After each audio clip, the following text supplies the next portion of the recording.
over, so thank you all very much. And Ms. Meeker, will you take the roll? Certainly. Ms. Boucher. Here. Ms. Campbell. Here. Mr. Cotton. Here. Ms. Hastings. Here. Ms. Higgins. Here. Mr. Richards. Here. Ms. Robinson. Here. Ms. Walsh. Here. And I am here. Superintendent, Mr. Dunn, do you have anything for us tonight? Well, we're very happy too that this is number 13. Lucky 13. Lucky 13. Is it lucky? I don't know if it's And, lucky or not, but we're happy to be able to move on. And so we've embedded everything into the PowerPoint. One of the requests for tonight was to look at the enrollment, what we would think what the projected enrollment. You never know. It was interesting today. I asked downstairs how many students have registered in elementary school this year. We had 70 youngsters registered. 7-0? 7-0 register in our elementary schools this year, and yet the enrollment decreased by 10. So it shows you that the enrollment, as predicted in the Davis report as well as the NESDEC report, about the enrollment is sliding. And so I wanted to try to validate all the work that you've done around these enrollment and class sizes and what's happening. But it was really interesting to see that even with all the influx of students, we still were at a negative 10 at the elementary level. I didn't do middle and high school. Anyway, with that little tidbit of information, I'll turn it over to Jack, and he's going to walk through the PowerPoint with all the numbers for you, and we will address enrollment. So this is basically reiterating what you voted on Monday, so it kind of captures everything, and then with some other things in here. So, again, work session 13 to finalize the budget. This is located in your folder. We have also put this out on the website on the budget page, so that is already posted. And just quickly, we'll just give you an update, budget summary. We'll review the positions that you talked about on Monday.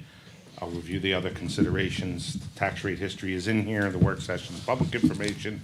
Open it up for public comment if you wanted to do that. And then I will have proposed, I put motions just in case you make any changes. I have a blank one to try to edit whatever you may change. And then a non-public if it became necessary. Okay? So crash course update. So I wanted to highlight in the budget, you'll notice that the third line on there, the 1330 capital fund for CRTC.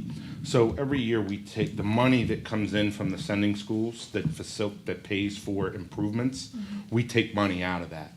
So I wanted to show you that I'm calling that out because the Department of Revenue has some new people and they function a little differently than the past. So that seems to be a trend around various things. So they want us to call that out, even though it was in your MS-26 that you posted and everything. I'm just calling that out. So you will see that in your motion tonight. It doesn't affect the taxes because it's an up to number and it comes out of the expendable trust fund that's set up to collect the CRTC money that comes in from sending districts, okay? But that general fund number, 107-910-191, with a 1.58% increase was what we came up with on Monday night. So I'm just reiterating that here for you. I also wanted to add in the updated number for world language that was stated. If you remember that question, we answered it, but then Katie McDonough had reiterated, so we just wanted to update you with that. And then overall budget summary by object for the expenses on the general fund. You could see the 107-910-191, 1.679 million, or a 1.58% increase. Okay. Again, the trust funds, what's going in, what's coming out, and your projected balances. And then on the revenue side, nothing changed on the local side of revenue. But on the tax rate side, I just wanted to highlight. Remember, we came in at 3.09 or 42-cent increase. The state rate does not change, so you get a combined rate of 44 cents or $2.90. 2.9% combined. On a $300,000 home, it'd be estimated to be about a $132 increase. Per year, correct? For the year, for that tax assessment year. Yep. And then I highlight that tax impact, and I note it from the 25th, because that was the night you voted and put that in place. That's what is reflecting in the budget tonight. I'm just showing that as history. This is a summary of the position adjustments that was recommended, as well as what you voted on. I think this captures everything that was the movements that happened.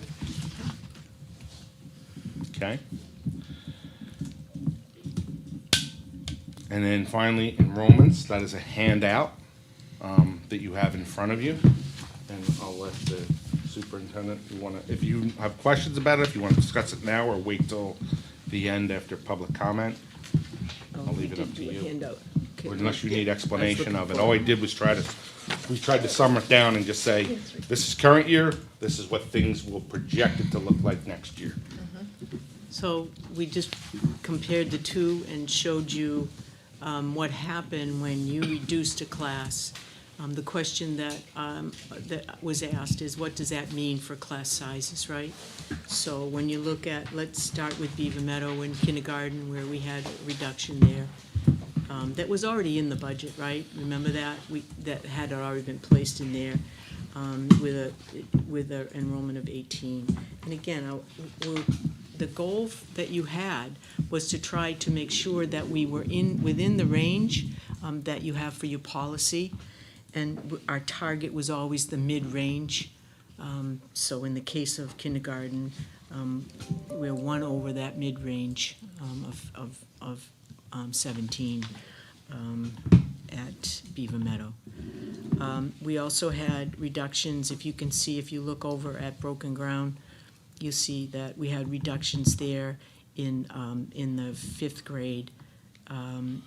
And reduced those classes, and again, that fell within the range.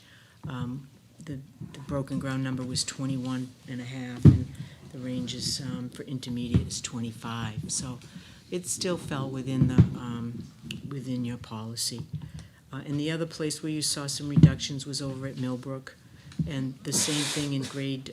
If you look at grade 2, this past year they had 7, we reduced it to 5 because obviously the number of 86, which gave in grade 2 17.2 average class size. So I just wanted to be able to fill you in. You can look at what's happening this year as it relates to what the vote you took on Monday night, what impact that has.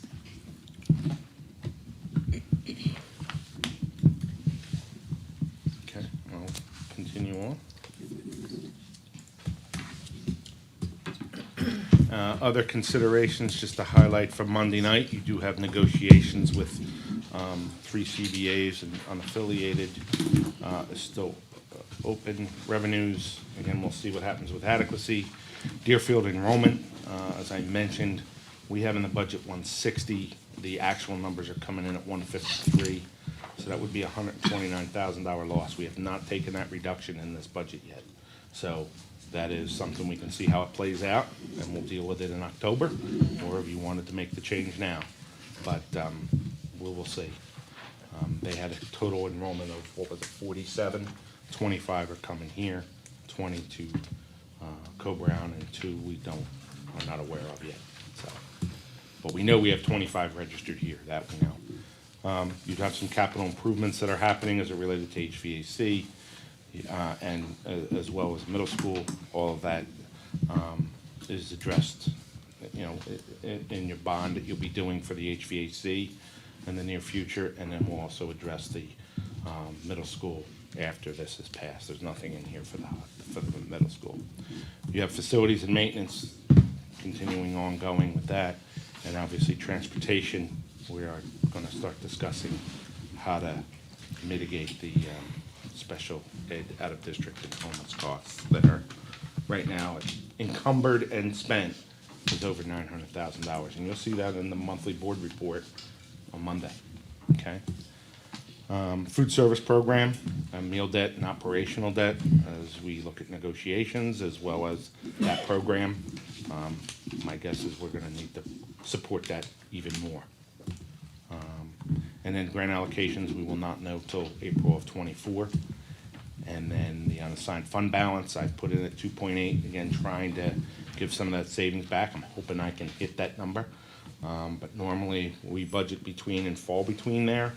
But with last year and coming out of post-ESSER, I'm hoping things kind of even out. We'll be back down to that number sooner than later. And then, obviously, the city will be starting its budget process if it's not already in it, and that they don't approve till June.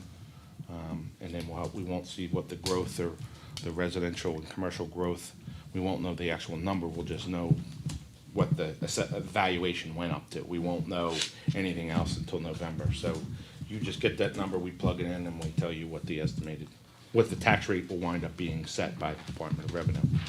State, I don't know if there'll be any legislation that would affect what we do on federal, between Medicaid funding and, as I mentioned already, the grants coming out in April. That's the entitlement. I'm not sure what else will be on the docket that Ellen will go out there and fetch, but I'm sure she'll be working on it. And then finally, I put the tax rate history in here.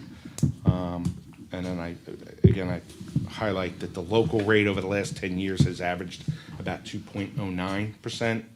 The state rate has declined 2.89, but when you combine them, it's a 1.21 increase on average over the last 10 years. Work session schedule. Here we are. 5 votes to pass the budget. That's what you need tonight, 7 in October, or I should say anytime after tonight. If you wanted to adjust the budget in June, we're gonna need 7 votes, okay? All the information is posted out on the website.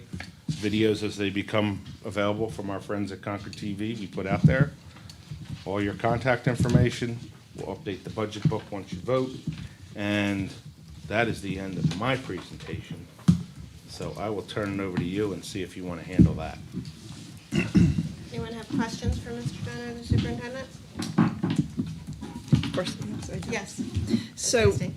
enrollment, I'm looking at, you're losing 2 teachers in 5th grade at Broken Ground? Is that correct? Going from 6 to 4? Yes. And will those Well, teachers be absorbed elsewhere? right, Or it's an important point to make that there will be, no teacher will lose their position. There will be positions in the district. so all of these can be All of these refilled by positions people who will are be retiring? absorbed, that's correct. That's correct. We spent we spent a lot of time making sure that we double-checked and triple-checked, make sure we absolutely had positions. Now, you know that the decision around the coaches has a different flavor to it. I want to be clear about that. Those are 1-year positions that held that for those math coaches. So those contracts, they will be, they will be informed that their position will not be available. However, that does not at all mean that they won't have a job, because there'll be positions that they can apply for.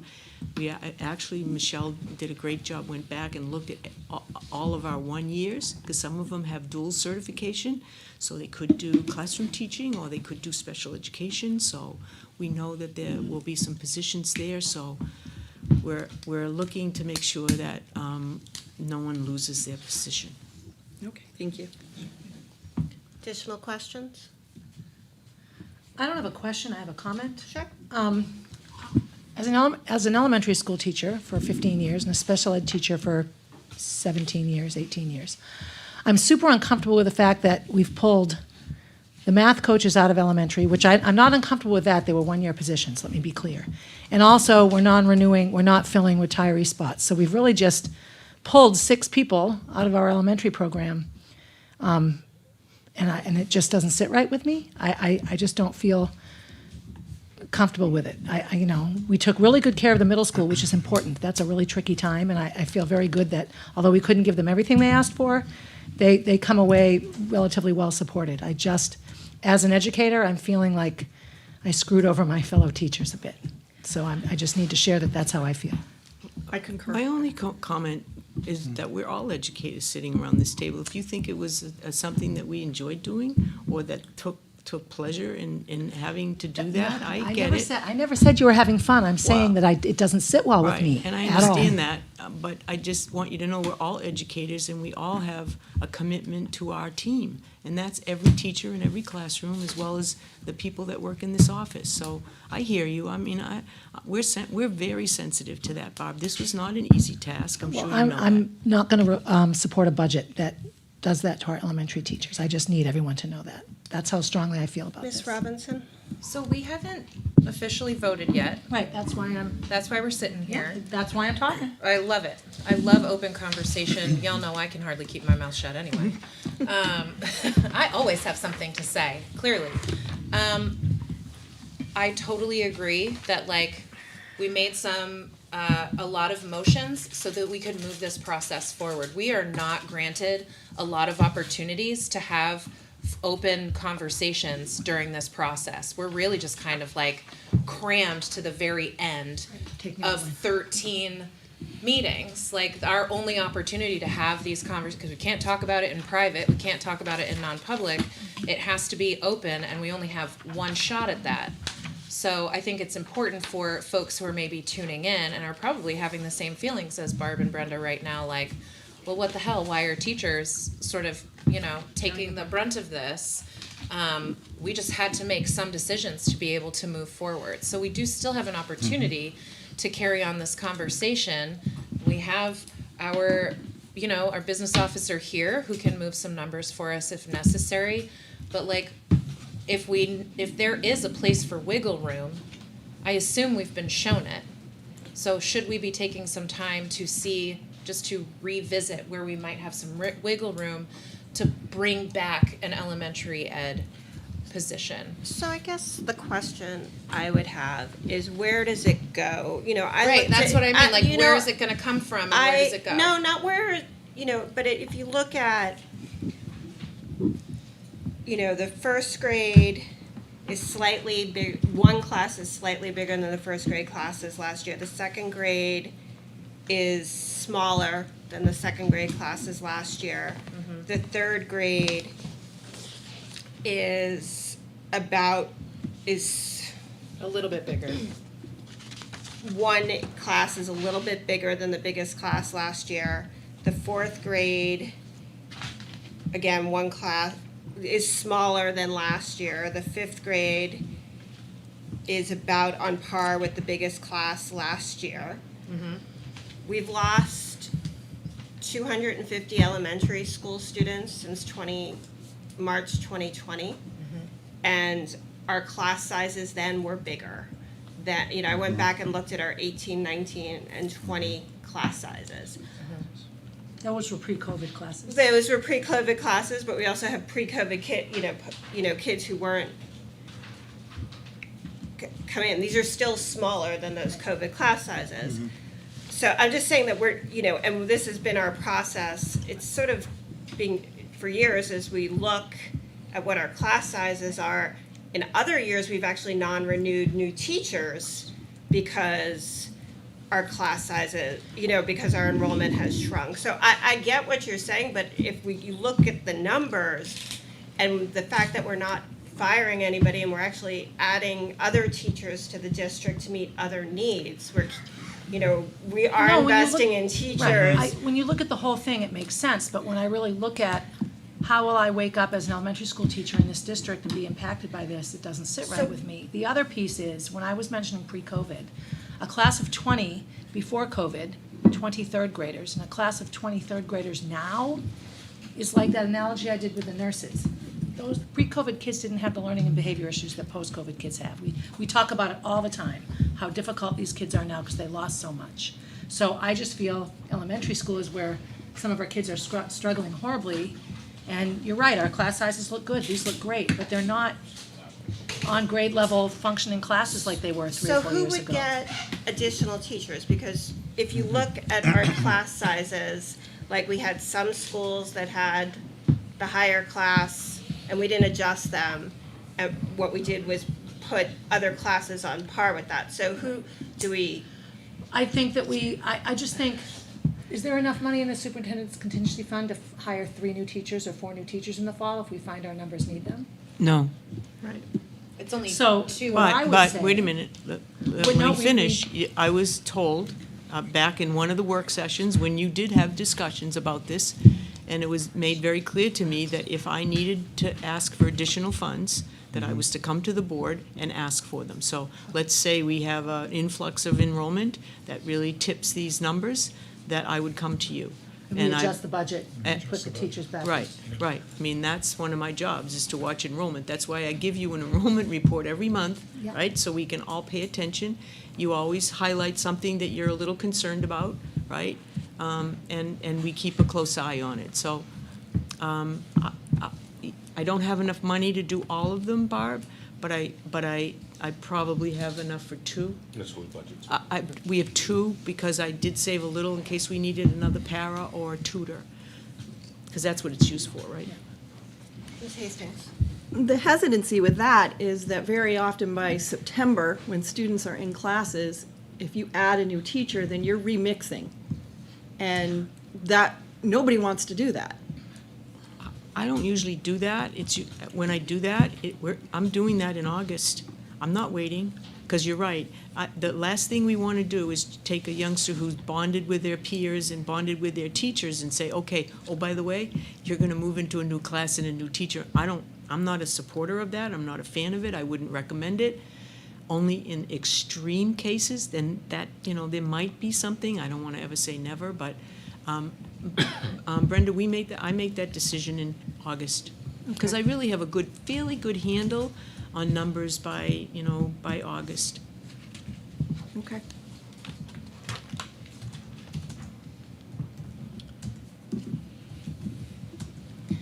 The only other concern I see on here, I guess, would be that the difference in class sizes between like an Abbott Downing fifth grade class and a Beaver Meadow fifth grade class. That's 5 more students, and if you know fifth graders, they're not little. But those were our original, that hasn't changed. And Beaver Meadow has been consistently high every year. We keep first it was third grade, and then they moved to Yep. fourth grade, Yep. and then it was fifth grade, and we've never done anything about it. Although then you look at the 2 classes that are coming after.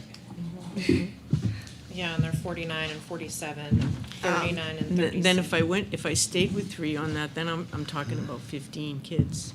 Yeah. So No, I see, it yeah, doesn't. it was it was one of those,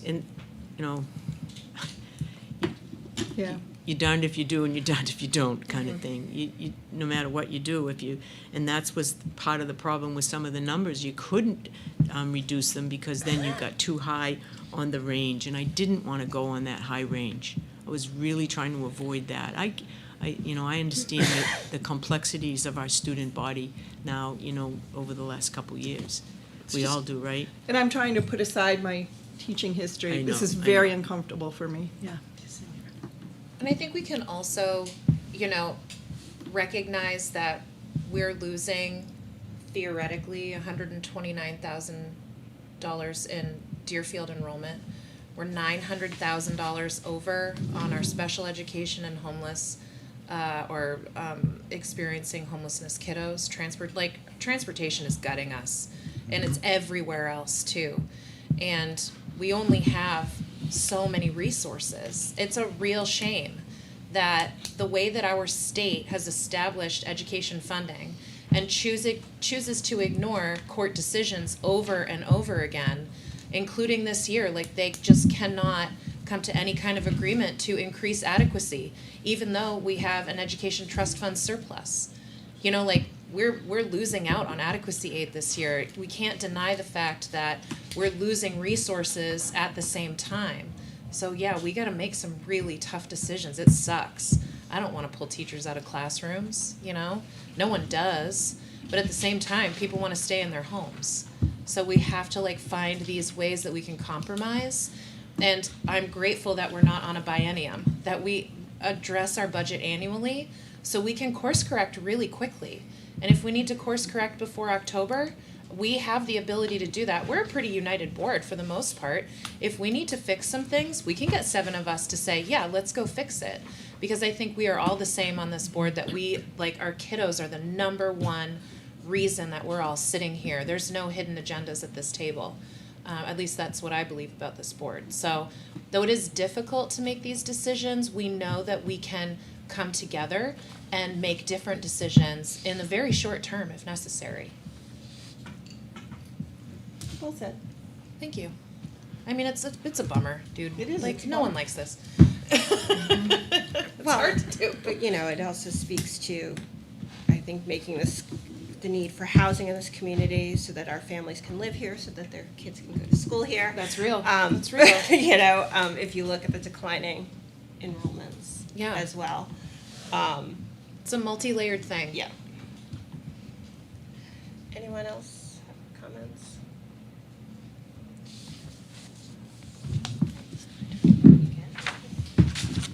Speak, yes. Go for it. Yeah, Liz.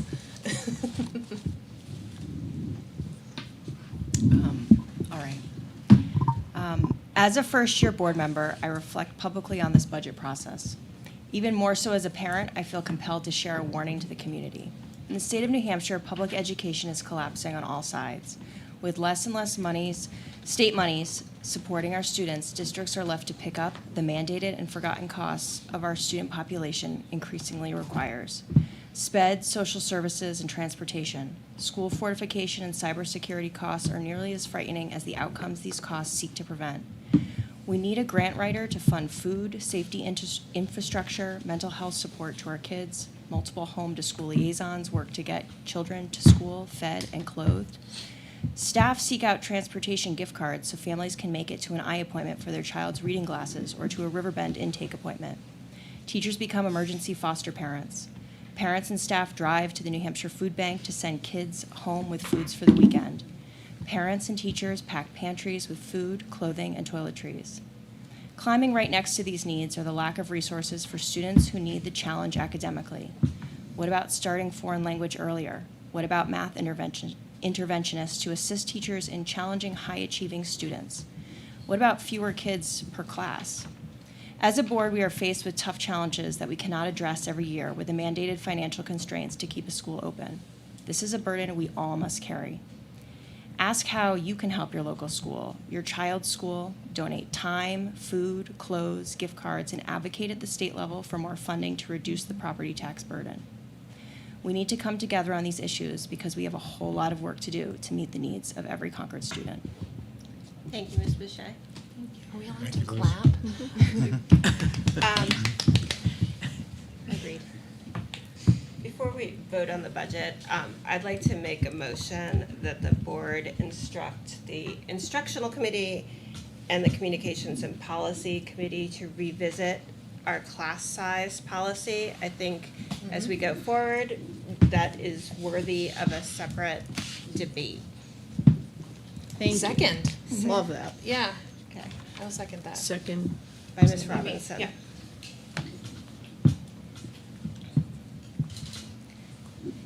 Any discussion? Hearing none, all in favor? Aye. Opposed? Abstentions? Anyone have anything else? If not, I have a question for Mr. Dunn. Mr. Dunn, if we added 2 additional educational assistant positions to the contingency fund for the superintendent, how much would that cost? It's about, instructional assistants, about 42,000 each. We can't fumble that. Yeah. Maybe we will this year. Maybe we'll get lucky and we'll have people apply for those jobs this year. Mr. Cotton, did you have a question? No, I just wanted to remind, we have to have public comment still. Yes, we can open it for public comment now. If anyone has comment, please come up, sign in.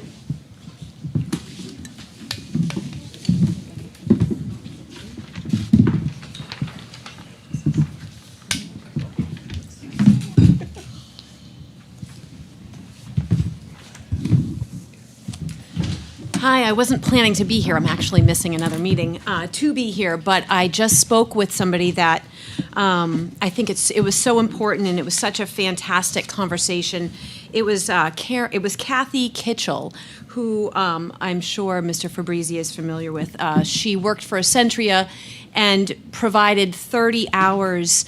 She was a family liaison in Rundlet, and she described some of the services that she did there. And I know that equity is really important to this board, and it is to our community. Concord is a refugee resettlement site, and I think that family liaison is so important because Accentria has pulled her, so she's no longer doing 30 hours at Rundlet. She's only doing 8, and she was really concerned about what she was doing, and she was going to send me pages of everything that she'd done.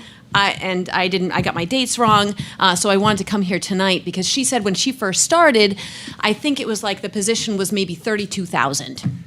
And I don't want the budget to increase, but I thought that maybe that money for somebody who does family liaison, that money could come from the conferences and travel, since that increased this year by 51,000, and there was no further discussion or explanation on why. I looked at the line items, and it's the same as it was last year, except 51,417 in the building and debt service. It was during budget hearing number 4 that it came up, and I think Ms. Hastings had questioned, and Mr. Dunn had said, oh, the conferences and travel was only 500, it was actually 51,000. So this role, if we can pull those funds to apply to a family liaison person, I think that would go a long way in supporting the staff, the families. She was describing how she would really work with kids in getting them medical appointments, working with them for tests. So I'm sure Mr. Fabrizio can share more. I've only just spoke with her today because our immigrant and refugee population is so large, and they do contribute to our workforce. So we want those kids to be successful, and when they're successful, they share that with their families. So I just think that's really important, and that is what I came here tonight to talk to you about. So I hope you consider, I know it's late in the game, I would have come here sooner to ask you that, but I only just learned about that position and that it was cut, I think, January of this year. So I think, Rundlet will start to feel that loss if they haven't already, and we may be able to include that in the budget. So thank you for your consideration. Thank you. Thank you.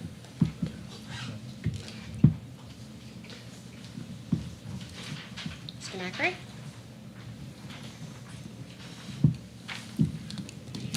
Hello, everyone. I'm Michael Macri. I'm a teacher at Broken Ground School, and I'm also the president of Concord Teachers. So I just coming up to ask a point of clarification. It looks like we have a reduction of 5 teachers. Is that correct? Kathleen, I'm asking you. We have a reduction of 5 teachers according to the numbers here. Plus we have 5 math interventionists that are going back into the classroom. So that would be a disruption of 10 positions.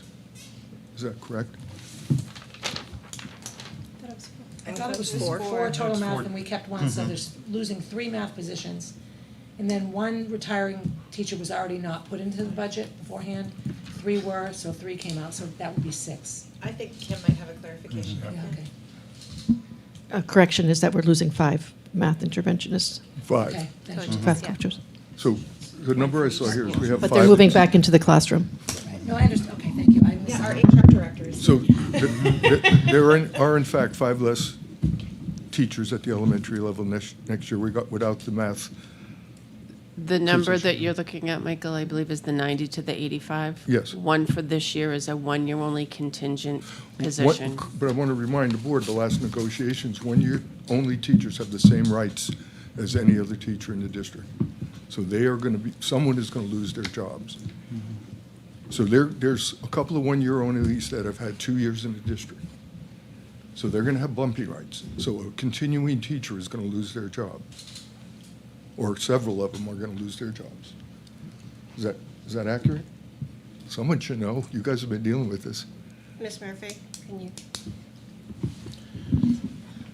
Right, I mean, because we have teachers who have been 2 years in a position, they have the right to bump somebody in a 1 year.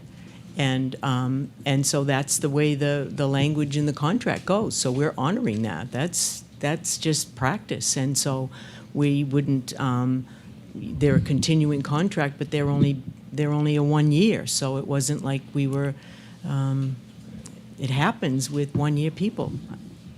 Across the board. I'm not sure what Michael's Well, the means, reason I brought because it up we is- have 1 year positions. So will we be losing elementary classroom teachers this year because they're 1 year only? Well, they're 1 year only, and they're being replaced by the math coaches who are returning to their positions, and then they have rights to bump. I understand. So we don't, we want to be fair, but that's what happens. But those 4 retiree positions that were in there, those all have positions. That was the question you asked.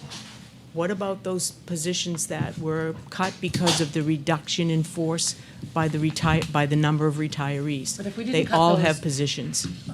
So. But we have more than that 1 year people. Anybody with the math would be 1 year. We have people that, we had a maternity leave. They got a 1 year, so that maternity position is coming back, so they will get notice. Now, we make every effort to help, to give them opportunities for positions in the district. Many of them had a great year. We know that. The principals know that. They've already told me that. So, but it is part of what happens when you have teachers return to their positions, whether it's a math coach or whether it's somebody coming back from a leave of absence. But the reason I brought this up, the initial statement was that no one was going to lose a position. That's not true. The board needs to be aware of that. And I also there's a glaring problem for me is you had 7 classrooms at Millbrook last year, and you're going down to 5 at Broken Ground next year. So those kids who had gotten a lot of extra help at Millbrook are now going to be in a larger class size of almost 22 students. We're also losing the math interventionist at that school, and John would attest, we're having a difficult time attracting paraeducators. So it's a triple whammy when you look at it in terms of the support those kids are going to get. And if we're looking at increasing test scores and outcomes for kids, those types of class sizes, especially over on the other side of the river where we have a lot of needy students, is to me something that the board should consider and reconsider. Thank you for your time. Thank you. Anyone else? If not, I will close the public comment period. Mr. Dunn, can you just address the conference and travel? Yeah, I'll have to go back and look and see what it's talking about specifically that line. There is a conference and travel line for $500 in the buildings and grounds budget. That's specific, it's 500, it hasn't changed. When I take all the conference and travel, the 658,000 object, Yeah. it's up 2,000. So I'd have to look closer at what that is. So, Not 51,000. no, so that's what I did when I ran it, so I'm not quite sure, but. I'll get Is there back to an it. individual line that's up 51,000? Not that I I can didn't tell, see no. one that was up that much, so I'm trying to. So, but I'll go back and look at it. I did see your question, I just didn't get to it, trying to get Yeah, to tonight, but. thank you.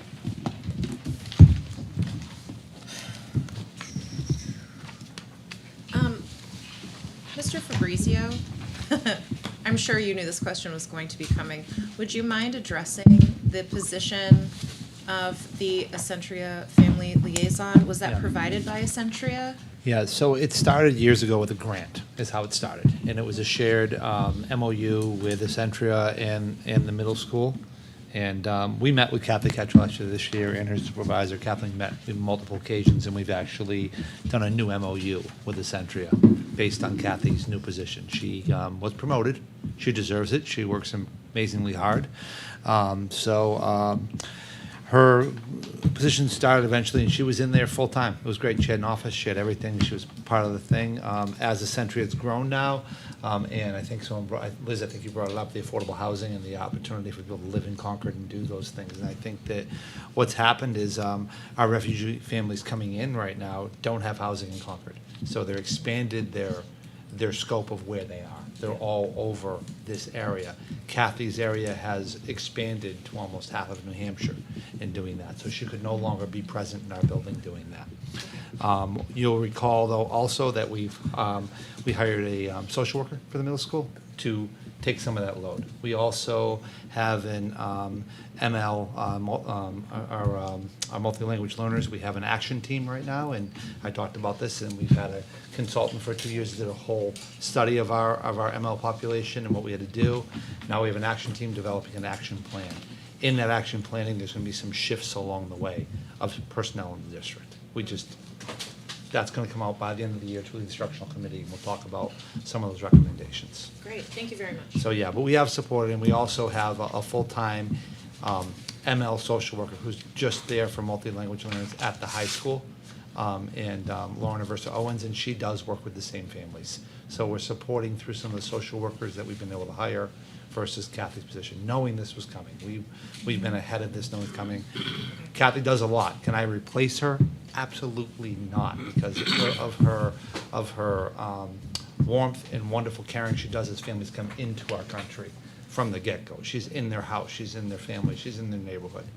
We're in our schools, and we get out and help them as much as we can to make them school successful in doing that. Thank you.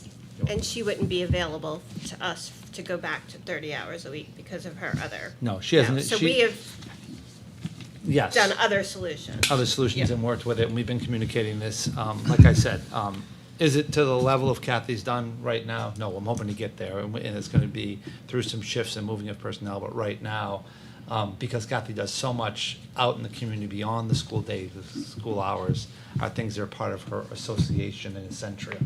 It's not a school-based program, and those are things out in the community. So we're doing it to, again, where we are, our goal is to make kids school successful and bring them in and help them and help their families so the kids can be successful in our schools, and we're fulfilling that role. Great.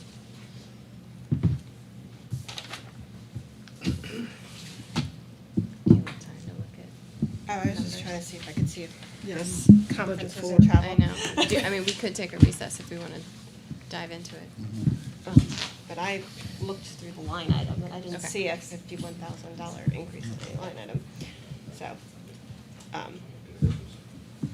thank you. Other questions, comments?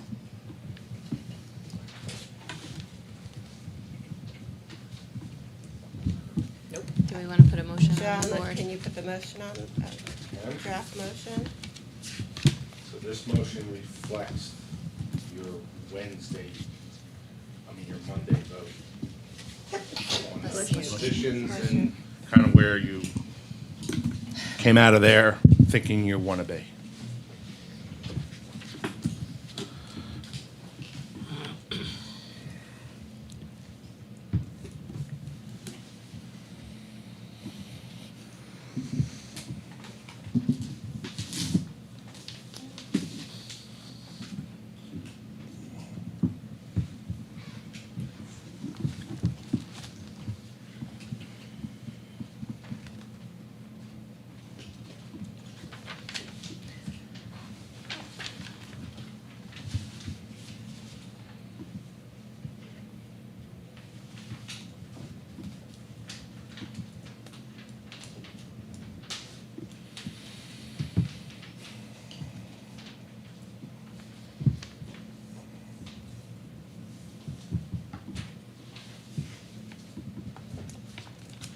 Would anyone like to make a motion?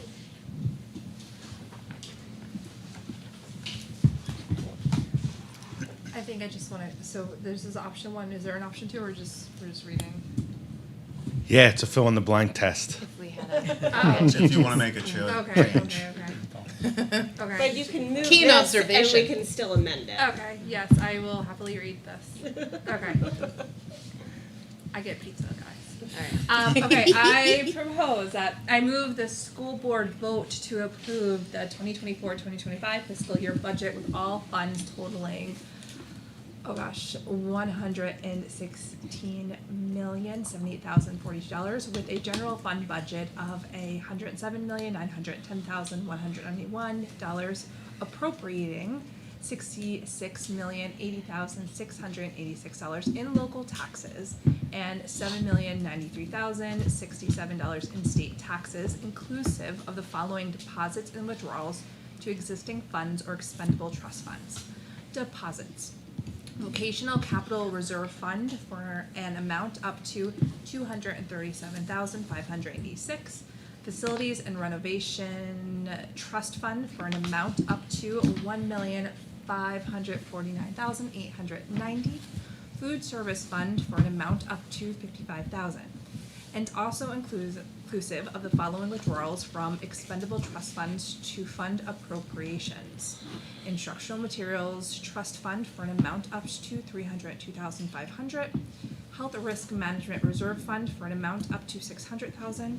School Buildings Renovation and Maintenance Trust Fund for an amount up to $515,000. Special Education Expendable Trust Fund for an amount up to $350,000. Technology Innovation Trust Fund for an amount up to $900,000. Vocational Capital Reserve Fund for an amount up to $200,000. Does not affect the local tax rate. That's me speaking at Is there italicized. asterisk?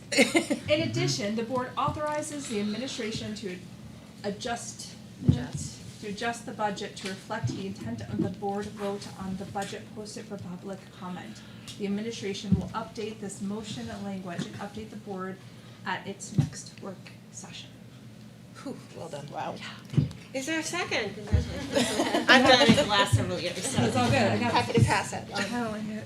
Is there a second? I'll second. Moved by Ms. Campbell, seconded by Mr. Cotton, and open for discussion.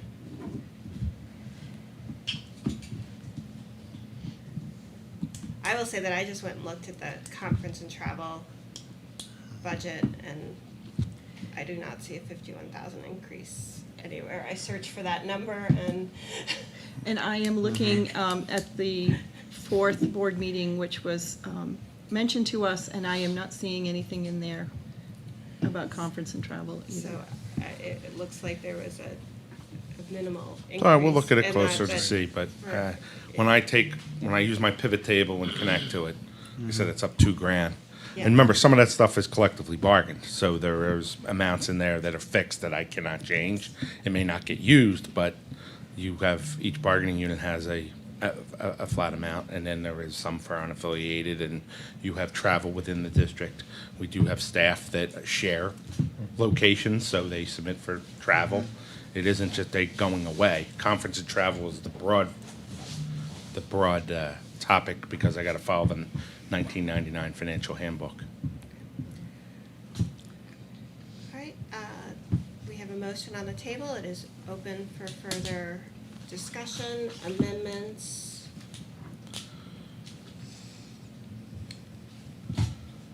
I think it's wise to remember, as we're like approving the tax rate this year, next year's tax rate will be built upon it, and then the future tax rate will be built upon that. So I think this is a really responsible budget. I think we've done as much compromising as we feel, marginally comfortable with, as best we can to what housing we do have, people will be able to maintain, hopefully. And I would agree, I would like to, I would reiterate the fact that this budget is going up 1.58%. At a time when inflation is double that and has been significantly higher. So I think, there are things none of us like at various points of this budget, but I think we did as good a job as we possibly could. Further comments? All right, hearing none, does this need to be a roll call? Mr. Dunn? No, only if you want it to be. Yeah, only if we wanted to. All in favor? Aye. Any opposed? I see one, One opposed. Any abstentions? Budget passes. Thank you. Any further So business? that's 8-1? Just so I'm clear. Okay. Any further business to come before the board? If not, I will take a motion to adjourn with the caveat that I need everyone to sign this piece of paper where we send our budget to the state. Yes, signature MS-22, please. And, to remind all of us and the superintendent that we uniquely have the opportunity to look at our budget again in October or beforehand if we see a surge in enrollment or things change, and that I would encourage the administration to keep us informed and to bring us any changes they see. I move we adjourn. Ms. Robinson moves we adjourn. Is there a second? I will second. Second by Ms. Campbell. All in favor? Aye. Any opposed? Great. Thank you, everyone.